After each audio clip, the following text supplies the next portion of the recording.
You ever think about what would happen if you just vanished? Not in a big, dramatic, I'm leaving kind of way, but just quietly pulled back. Today, we're going to dig into this really powerful idea, how making yourself just a little less available can, believe it or not, change your entire world. And we're not talking about some loud, aggressive move here. It's this subtle, super powerful shift. It's in that new quiet space that things get crystal clear. You start to see who was there for you and who was just there for what you could do for them. Oof. Yeah, this is where the real truth about your relationships starts to bubble up. So where do we even begin with this? Well, we got to be honest about where most of us are starting from, right? And that's in a state of being always on. You know the drill. That text comes in, you reply in seconds. Phone rings, you pick it up. You say yes, even when your gut is screaming no. We get caught in this trap, thinking that being available 24/7 is what makes us valuable. Okay, so let's just ask it straight up. Why? Why are we always available? It's easy to say, oh, it's because I'm a good person or I'm just loyal. And sure, that can be part of it. But if we're being real, the main driver, it's usually fear. A very specific kind of fear, actually. It all comes down to a few big ones, doesn't it? That deep-seated fear of being forgotten if you're not always in the group chat. The fear of being replaced by someone who's just easier. And oh boy, the fear of someone calling you selfish just for having your own needs. And so what do? We hand out bits of our energy like free samples, leaving us emotionally bankrupt, just hoping someone will finally look at us and say, hey, you've done enough. It's okay to rest now. And this right here, this is the whole game. When your presence is a given, it stops being a gift. It's that simple. You've accidentally trained people to expect you to be there. And when something's an expectation instead of a gift, it gets taken for granted every single time. So, what's the move? What's the turning point? You might think it's about adding more stuff to your life. You know, hustle harder, get more hobbies, meet more people. But it's the exact opposite. It's the art of subtraction. It's about consciously pulling back from all that noise, just to see who you are when it's all gone. And we've actually got a guide for this. The legendary psychologist Carl Jung. He had a name for this whole process, uncovering the self. And let's be super clear. This isn't about ghosting everyone in your life. It's about removing the noise. It's about quieting that little voice that says you have to reply instantly, that you have to be needed. It's a journey back to you. I love this because it lays it out so clearly. Look at the difference. The old way, you're basically dancing for everyone else, trying to keep them comfortable. The new way, you're protecting your own peace. You go from saying yes when you mean no to just returning to your own center. It's a massive shift from reacting to everything to choosing what feels right. Okay, so you actually do it. You pull back. What happens next? Well, this is where it gets really interesting. When you stop putting on a show for everyone, the masks start to slip. Not just theirs, but yours too. Your absence does more than just create a quiet moment. It's like a spotlight that exposes the absolute truth of your relationships.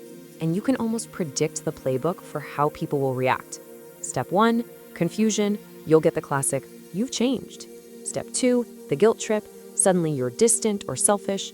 But step 3 is the big reveal. Their true reliance on you gets exposed.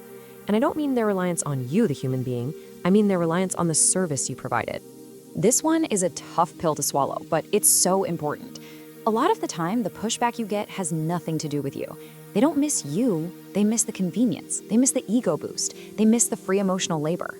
You were a utility in their life, and now that utility is gone. That's what the protest is about. Okay, but let's forget about them for a second. Let's talk about you. Because when you step back, a whole war can start inside your own head. The guilt can be overwhelming. The fear of people not liking you anymore feels so real. It's a genuine discomfort, like breaking an addiction to being needed. And that's the real challenge. So how do you navigate that inner battle? Well, this is where we bring our guide, Carl Jung, back into the picture. His ideas give us this amazing roadmap for getting through this messy but totally necessary transformation. This quote from Jung just nails it, doesn't it? He says, loneliness isn't about having no one around. It's about being in a crowd and not being able to say what's actually important to you. You know, things like, I need space, or my peace matters. When you pull back, you're finally giving yourself permission to honor those things. Jung had a specific name for this journey, individuation. It's the process of becoming fully, unapologetically yourself. And look, it's not always pretty. It can be messy. It can be lonely. It might even cost you relationships you thought would last forever. But the goal? It's huge. It's about finally becoming visible, not to other people, but to yourself. All right, so you've gone through the tough part. You've subtracted the noise, you've dealt with the reactions, you've wrestled with your own guilt. So what's on the other side? What do you get? This is the payoff. This is all about the incredible freedom of just being authentically you. Just look at this. The whole foundation of your relationships shifts. Before, it was all about usefulness. They loved the version of you that made yourself small so they could be comfortable. Now, it's about authenticity. People love you for who you are, not for how much you can give them. It's a total game changer. It's a basic principle, right? Scarcity creates value. And when you stop being everywhere for everyone all the time, your presence suddenly has weight. When you speak, people listen. You're taken more seriously. Why? Because you are finally treating yourself as valuable. So, what's the final tally? What's in the win column? Well, the rewards are huge. You get deeper, more respectful relationships.